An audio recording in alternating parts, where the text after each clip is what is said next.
यात फिरायला येणार आहे आणि तुमच्या घरी येणार आहे, तसं ते दरवर्षी येत असतात. मी तर म्हणते पवार साहेब स्वामींच्या रूपानेच आपल्या तालुक्यात आले होते आणि त्यांच्या रूपानेच स्वामी आमच्या घरी आले होते.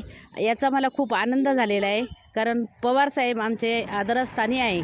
त्याप्रमाणे अजितदादा पण आहेत, परंतु सर्वांच्या माध्यमातून हा निवडणूक लढवीत आहे आणि त्याला त्या दोन्ही पवार साहेबांचा चांगला आशीर्वाद आहे याची मला खात्री आहे. अतुलदादा हा खूप दिलदार माणूस आहे. त्याचा स्वभाव हा दिलदार आहे, सर्वांच्या समाजासाठी राबणारा आहे. सर्व समाजाने त्याला एक मताने एक दिलाने मतदान करावं यासाठी आम्ही इथं दौरा करण्यासाठी आले. सर्व त्याच्या ह्या भगिनी त्यांनी भाऊ मानलेला आहे आणि त्या भावाच्या ह्या बहिणी माझ्याबरोबर प्रचाराला आहेत. त्या सर्वांनी अतुलदादालाच मत द्यायचं ठरवले आहे. त्या अर्थाने मी फक्त अतुलदादाची आई नाही, तर इथं जमलेल्या सगळ्या महिलांची आई आहे आणि त्या हक्काने त्यांना भेटते. आमच्याबरोबर त्यांची मुलं पण आज फिरतायत. ते आनंदाने सगळ्यांना सांगतायत की अतुलदादाला मत द्या. घरोघरात अतुलदादा भिडलेला आहे त्याच्या कामाच्या माध्यमातून, त्याच्या विचाराच्या माध्यमातून, त्याची विचारधारा जी आहे ती सगळ्यांना पटलेली आहे आणि त्या विचारधारेच्या माध्यमातून आपली सामाजिक कामं तर होतच राहतील, पण प्रेमाची, मायेची, आपुलकीची त्यांनी माणसं जोडली गेलेली आहेत व त्या माणसाच्या मायेच्या प्रेमाने तुम्ही आज घरोघरी फिरताय, कसा प्रतिसाद भेटतोय? एकदम छान, एकदम छान, एकदम छान. अशासाठी की सर्व कामं जे त्यांनी केले त्यासाठी सर्वजण लोक खुश आहेत. खुश अशासाठी की फक्त रस्त्याचीच कामं, पाण्याची कामं किंवा कुठली ज्याची संदर्भात कामं ती झालेलीच आहेत आणि काही राहिलेली कामं ही होणारच आहेत, परंतु वैयक्तिक कामंही त्यांनी भरपूर केलेली आहेत. ताई, तुम्ही दिवसभर या प्रचार कार्यामध्ये व्यस्त आहात, तुमचं दिवसभराचं वेळापत्रक कसं आहे? वेळापत्रक आता मी 5:30-6लाच उठते. हे वेळापत्रक फक्त आजच आहे असं नाही आहे. ते वेळापत्रक माझं इथून मागचंही होतं, इथून पुढचं राहील, कारण नियमित माझं वेळापत्रक येते. कारण मी किती उशिरा झोपले तरी मी 5:30लाच उठते. कारण मी उठल्याबरोबर थोडा वेळ व्यायाम करते. व्यायाम केल्यानंतर मी माझं काम आंघोळीचं वगैरे आवरल्यानंतर मला डबा मात्र आयता करून मिळतो आहे. मी स्वयंपाकाच्या भानगडीत पडत नाही, मी काही कामाच्या भानगडीत पडत नाही. फक्त सध्या किंवा इतर वेळेला मी माझं तब्येत जपणं, माझी मुलं जपणं, माणसं जपणं, त्यांचे कार्यक्रम जपणं हे करत असते. व्यायाम केल्यानंतर, देवपूजा झाल्यानंतर मी माझ्या महिलांना फोन करते, चला लवकर. 8-8:30च्या आतच आम्ही घराच्या बाहेर पडतो आणि 8-8:30ला जर आपण एखाद्या वाडीत, वस्तीत, गावात गेलं तर पारावर सुद्धा आम्हाला लोक भेटतात, मंदिरात भेटतात, पुन्हा शेतात भेटतात, काम करताना भेटतात. त्याच्यामुळे आम्ही सगळीकडेच फिरत असतो. दुपारच्या वेळेला मात्र सगळी शांतता असते गावात, पण तरीसुद्धा आम्ही थांबत नाही. 1 तासभर थोडा जेवण करून आराम करतो. आराम मीन्स बसतो जरा वेळ, मग त्याच्यानंतर 4-4:30ला परत सुरुवात करतो. घरातल्या सगळ्याच व्यक्तींचा हा दिनक्रम आहे? सगळ्याच व्यक्तींचा आहे, फक्त वेळा अलग अलग आहेत, गावं अलग अलग आहेत, त्यांचे विचार ते मांडण्याची पद्धत अलग अलग आहेत. आई या नात्याने माझी विचार मांडण्याची पद्धत अलग आहे. त्या त्यांच्या पद्धतीने करतायत, मी माझ्या पद्धतीने करते. ताई, वल्लभ शेठ बेनके यांच्या निधनानंतरनं अतुल शेठ ही पहिलीच निवडणूक लढवत आहेत. हां, तेच खरं मुख्य बाब आहे, कारण ह्या 5-6 वर्षामध्ये त्यांची तब्येत ठीक नव्हती, म्हणून मी काही घराच्या बाहेर पडलेली नव्हती आणि आत्ता त्यांच्या निधनानंतरही मी 7-8 महिने मी काही घराच्या बाहेर पडले नाही. पण जेव्हा याला उमेदवारी अतुलदादांना जाहीर झाली किंवा होणार आहे किंवा होईलच अशी खात्री होती, ती खात्री असल्यामुळं मी जुन्या लोकांना भेटायला जात होते. हे फक्त निवडणूक आली म्हणून नाही, त्याच्या आधीच आम्ही 5-6 महिन्यापासून ते आपले हांडे मामा, मी तर पहिल्यांदा मला गाडी दिली नव्हती घरच्यांनी. तुला कुठं जायचं आहे का काही विचारलं नव्हतं. मला म्हटले नाही की तुला जायचं आहे, तू जा, तू हे कर. आणि अजूनही पण मला घरातून कोणाही व्यक्तीचं दडपण नाही आहे, पण माझ्या मुलासाठी म्हणा किंवा जे काय आता तालुक्यासाठी काम करते त्याच्यासाठी मी बाहेर पडलेली आहे. या 7-8 महिन्यानंतर आम्ही हे हांडे मामा इथं आहे त्यांच्याच गाडीतून जात होतो, जुन्या लोकांना भेटायला जात होतो, यांच्याबरोबरीच्या लोकांना भेटायला जातो, त्यांची विचारपूस करत होतो. ताई, अतुल दादांमध्ये कुठेतरी जनता साहेबांचं चित्र पाहतीये?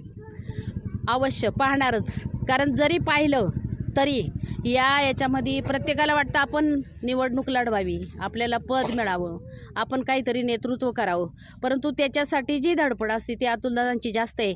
आणि धडपड फक्त ही 1 दिवसाची नाही, आता निवडणूक आली म्हणून नाही, कायमस्वरूपची धडपड आहे आणि त्याचं योगदान कायमस्वरूपीचं आहे.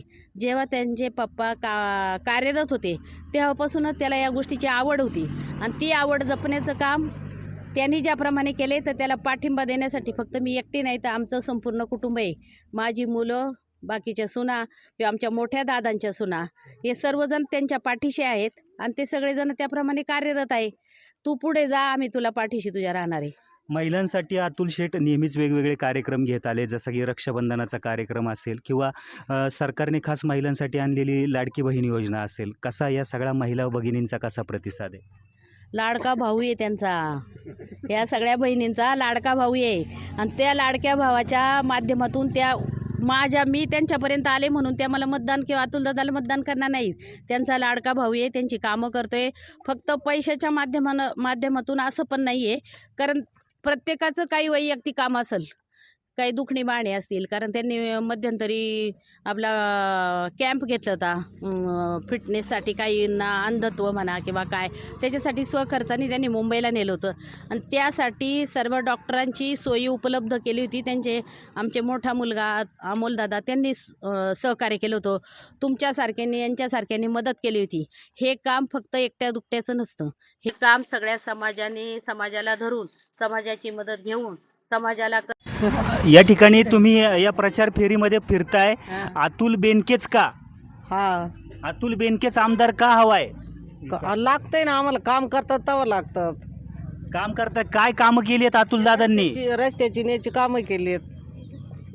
अतुल दादांच्या कामावर समाधानी आहात? हा, समाधानी समाधानी आहात. हा. ताई काय सांगाल? त्यांनी आजपर्यंत जी कामं केली ती चांगल्या प्रकारे केली आणि इथून पुढे जी होणार आहे ती पण व्यवस्थित कामं व्हावी. तालुक्याचा विकास चांगला व्हावा एवढं चांगलं झालाय का? विकास झालाय? हो, झालेला आहे आणि आणखी मोठ्या प्रमाणात व्हावा. तुम्ही कुठल्या ग्रामस्थ आहात? इथलेच आहेत बडे. या ठिकाणी तुमच्या गावासाठी काय काय कामं झाली? रस्त्याची कामं झालेली, पाण्यासाठीची हे झालेलं आहे, स्मशानभूमीचे काम झालेलं आहे. अतुल दादांच्या कामावर खुश आहात? हो आहे. ताई काय सांगाल? लाडकी बहीण योजनेचे पैसे मिळाले का तुम्हाला? हो, मिळाले ना. किती पैसे मिळाले? 7,500. या ठिकाणी अतुल दादा भगिनींसाठी वेगवेगळे कार्यक्रम आयोजित करत असतात. खुश आहात तुम्ही? हो, खुश आहोत. खुश आहोत. पुन्हा युती सरकारच निवडून येईल? हो, येईल ना. आलंच पाहिजे. आलंच पाहिजे. हो. ताई कशा पद्धतीने अतुल शेठ या संपूर्ण समाजामध्ये, तालुक्यामध्ये कामं करतात? त्यांची कामं सर्वीकडे आहेत. ते भरपूर कामं करतात, सगळ्या महिलांसाठी श्रम घेतात. आमच्या नगदवाडीमध्ये खंडोबाचा सभामंडप, मारुतीचा सभामंडप, रस्त्याची कामे, पानमन रस्ते सगळे त्यांनी बनवलेले आहे. त्यामुळं आमचा सगळ्यांचा त्यांना सपोर्ट आहे आणि आम्ही एक हाती त्यांना मतदान करणार आहे. एक हाती मतदान करणार आहे. ही संपूर्ण जनता आहे, इथले ग्रामस्थ आहेत जे अतुल शेठ बेनके यांच्या कामावरती अत्यंत खुश आहेत. अतुल बेनके यांनी आमच्या या परिसराचा विकास केला आहे, आमच्या गावचा विकास केला आहे आणि लाडक्या बहिणीच्या माध्यमातून नेहमीच दादा आमची काळजी घेत असतात आणि त्यामुळे आमचा पाठिंबा केवळ अतुल दादांनाच, अशा परखड भावना या बहिणींच्या असलेल्या आपल्याला दिसून येत आहेत. समाजदर्पणसाठी सचिन डेरे, नारायणगाव.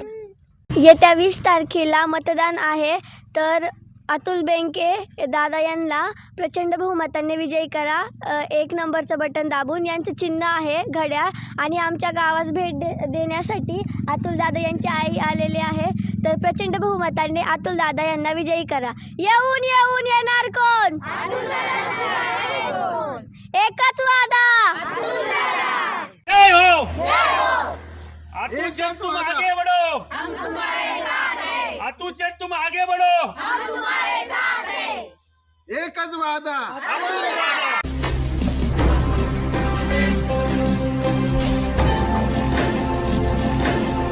ताज्या घडामोडी आणि नवनवीन माहिती मिळवण्यासाठी समाज दर्पण या YouTube चॅनलला सबस्क्राइब करा आणि बेल आयकॉनवर क्लिक करा.